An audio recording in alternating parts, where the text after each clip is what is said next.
Una història immoral és una novel·la que parteix de la resposta a 3 preguntes. Pot ser que un home contracti un professional del sexe per tal que la seva dona recuperi el desig? És una paradoxa que un marit recorri a un altre home per tal de restablir la vida sexual de la parella?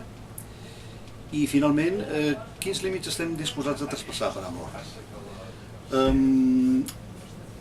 L'Enric, que és el personatge central de la novel·la, traspassa aquests límits i juga amb foc perquè el tempta poderosament ficar-se en la ment de la seva dona i conèixer els seus secrets més íntims.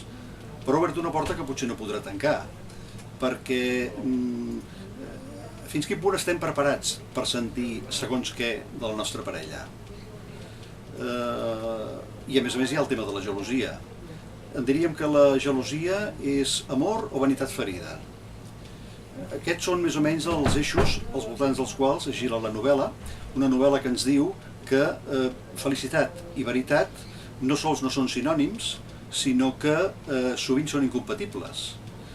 És a dir, que de vegades per ser feliç cal renunciar a la veritat.